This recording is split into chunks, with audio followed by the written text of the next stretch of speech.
सभी भक्तों को जय श्री राधे। आज हम आप लोगों के बीच में भाद्रपद मास कृष्ण पक्ष की अजा एकादशी व्रत कथा लेकर के उपस्थित हुए हैं।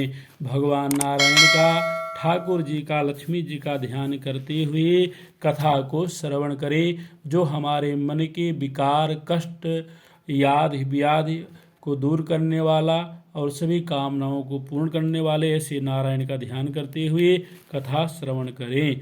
युधिष्ठिर बोले, हे जनार्दन, भाद्रपद की कृष्ण पक्ष में किस नाम की एकादशी होती है, यह मेरी सुनने की इच्छा है, सो आप कहिए। श्री कृष्ण बोले, हे राजन, यह सब पापों को दूर करने वाली एकादशी अजा नाम से विख्यात है। ऋषिकेश भगवान का पूजन करके जो इसका व्रत करता है उसके पाप दूर हो जाते हैं। हे राजन, इससे बढ़कर दोनों लोकों का हित करने वाली कोई नहीं है। प्राचीन समय में सब पृथ्वी का स्वामी चक्रवर्ती हरिश्चंद्र नाम का सत्यवादी राजा था।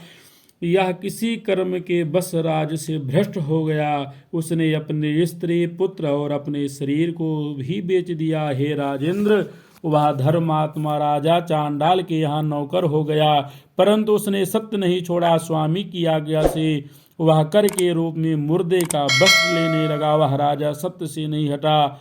इस तरह से राजा को बहुत से वर्ष हो गए। राजा बहुत दुखी होकर चिंता करने लगा कि मैं क्या करूं और कहां जाऊं, मेरा उद्धार कैसे हो। इस प्रकार शोक सागर में डूबे हुए चिंता युक्त दुखी राजा के पास गौतम नामक मुनीश्वर ब्रह्मा के परोपकार करने के लिए ही ब्राह्मण को रचा है। मुनीश्वर को देखकर राजा ने उनको प्रणाम किया। हाथ जोड़कर राजा गौतम के सामने खड़ा हो गया और अपने दुख का वृत्तांत सुनाया। राजा के वचन सुनकर गौतम को विस्मय हुआ। मुनीश्वर ने राजा के लिए इस व्रत का उपदेश दिया। हे राजन, भाद्रपद के कृष्ण पक्ष में पुण्य देने वाले सुंदर अजा नाम की एकादशी आ गई है।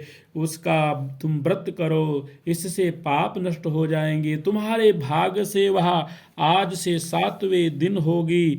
उपवास करके रात में जागरण करना। इस प्रकार उसका व्रत करने से सब पाप दूर हो जाएंगे। हे नृपोत्तम, तुम्हारे पुण्य के प्रभाव से मैं आ गया हूँ। इस प्रकार राजा से कहकर मुनीश्वर अंतर ध्यान हो गए। मुनीश्वर का वचन सुनकर राजा ने उत्तम व्रत किया। उस व्रत के करने से राजा का पाप क्षण भर में नष्ट हो गया। हे राजा शार्दूल, इस व्रत का प्रभाव सुनो। जो कष्ट बहुत वर्षों तक भोगने योग्य है वह शीघ्र नष्ट हो जाता है। इस व्रत के प्रभाव से राजा का दुख दूर हो गया, स्त्री मिल गई और मरा हुआ पुत्र जीवित हो गया।